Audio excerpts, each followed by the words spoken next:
more I was losing sight, the more I could see clearly, because my city was changing for me. For disabled women, safety includes accessibility, right? As a woman, many a times people say, hello, what does touch mean to you? I'm like, many a times I disconnect my arms from my body. Like I disconnect saying arms are my intimate space at all, because I have to offer my arm to every stranger who I meet, or my hand to every stranger's elbow that I meet. If there are guests at home, many families don't invite their disabled daughters to join the celebrations because they'll be like, she'll be in the room. They're considered inauspicious, not good, as a shame, embarrassment.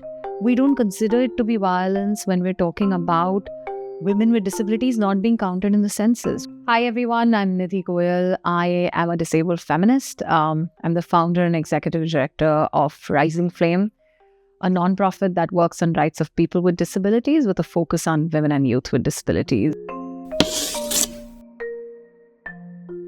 When I acquired a disability at 15 and I started losing sight, and then I eventually became blind, and after that I became an activist. My city was changing from a space that was fine, I could go anywhere, do anything, to, hey, would this be accessible? Hey, why don't we have a clear contrast zebra crossing mark? To then slowly, hey, I wish this signal had, either the braille markings or the vibration outputs that many of the red lights or signals in Europe or other UK or any other countries had. So it's very interesting how the city shifted, not just for me, but for my sibling, who's also a woman, right? She's a non-disabled woman. And I remember she laughs about it, but she always says, saying, oh my God, walking with you is so difficult. Not because I have a problem assisting you, not because I don't enjoy walking with you. All of that is great. But when we both walk together, people look at me and they stare at me. And then they stare at you and you can't see, so you don't respond. And then they stare at me again. With all of those questions of, who is she? Like, what's this kind of person? Why are they carrying this stick? What has happened to them? What are you doing? With some level of pity, with lots of curiosity, with a lot of judgment, and with many preconceived notions. And in many cases, confusion.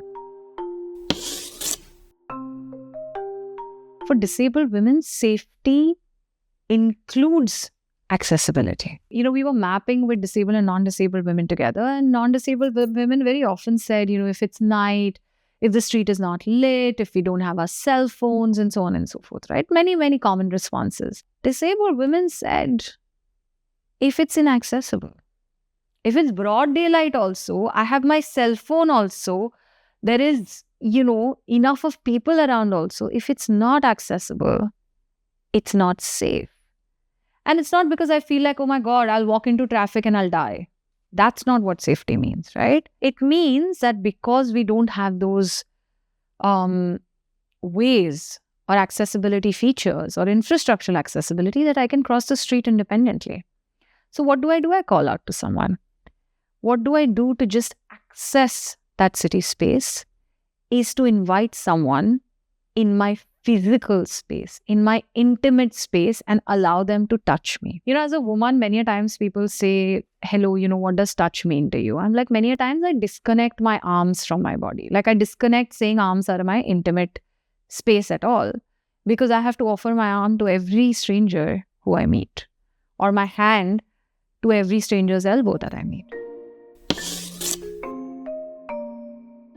For me, gender and violence have always been linked and has been a natural part when they intersect with disability. But what I realized as an activist, not as a disabled woman, but as an activist, is that a lot of other women with disabilities associate this gender and violence, or violence because of gender, with as a disability experience. Because they're constantly told it's okay. If you're disabled, you will face this. So if you need assistance, somebody harasses you, it's okay. That's because you're disabled. That's not because you're a woman, right? So somewhere ungendering of the violence experience happens with women with disabilities. It's perhaps because women with disabilities themselves are ungendered. You're treated as someone who's not a woman enough, who sort of does not have a gendered experience in life. You're just reduced to your disability. In 1990s, right? I think 94 to be precise. The violence went to such a level where finally it became visible through the efforts of women with disability activists. Then the feminist movement took stock and said, listen, wait, this is not okay. The whole idea was that state was saying that in state-run quote-unquote mental hospitals, you could perform hysterectomy on the girls, women living there, saying that it's easier to manage menstruation. A surgical process without consent for a woman above 18, which has an impact on her reproductive health and rights, was said to be okay by the state. And so there was an uproar. And that's where the whole recognition, or a very strong recognition, of gender-based violence and disability as a movement, at least collaboratively between the disability rights and feminist movement, began. So when we talk about sexuality and violence or identity and violence, a very important thing is how much of access do disabled people have to concepts like these. To give you a simple example, the sign language, we always struggle to do trainings with deaf participants because sign language vocabulary did not exist, let me put it that way, right? The sign for violence in Indian Sign Language was just one for any form of violence. And the sign, at least as a person, what I felt, or the feeling that it would give me is physical violence. And so explaining concepts, making them accessible to understand, internalize, reflect and unpack, these are very, very big English words. When we talk about gender-based violence, we look at spaces, right? And home is an equally important space. When I said cities are made up of people, but those people make up homes. They make up your relationships. They make up your your neighborhood. They are the people who work with you.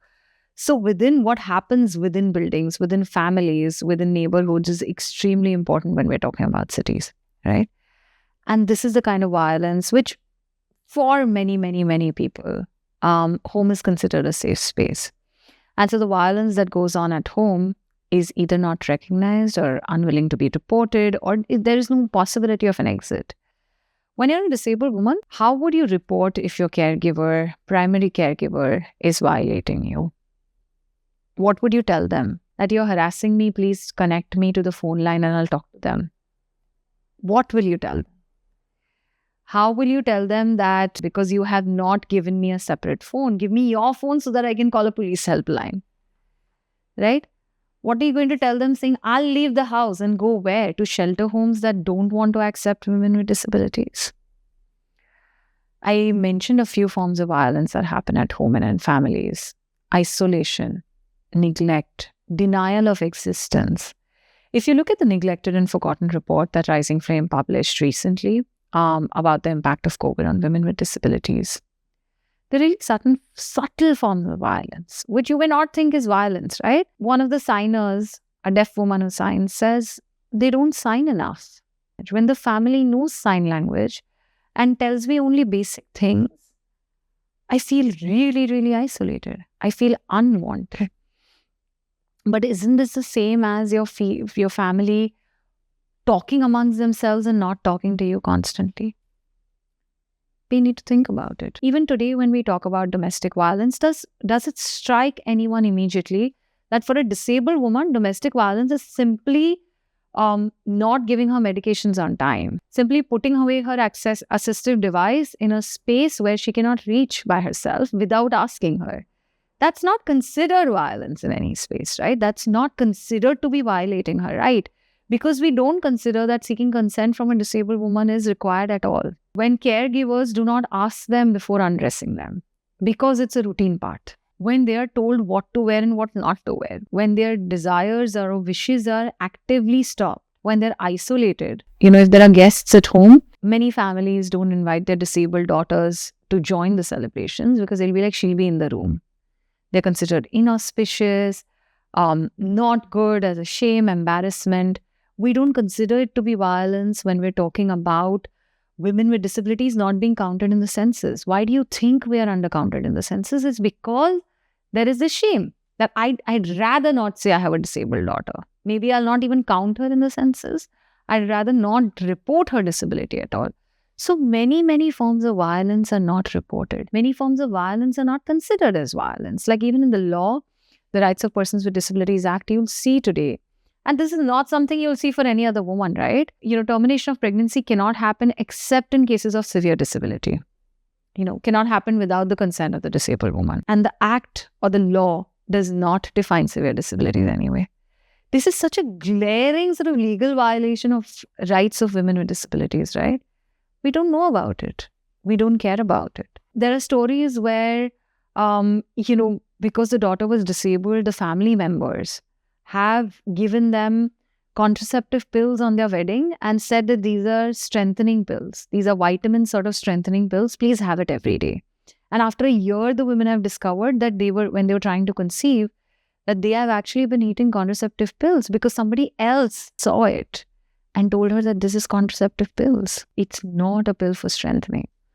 So where, in the history, it is, you may see, okay, domestic violence, yes, rape laws, there's been progress. If you see the rape laws, it includes the needs, or at least talks about the needs of women with disabilities. You'll see POCSO talks about children with disabilities, but there is so many forms of violence. And I'm not even talking about everyday discrimination and violations.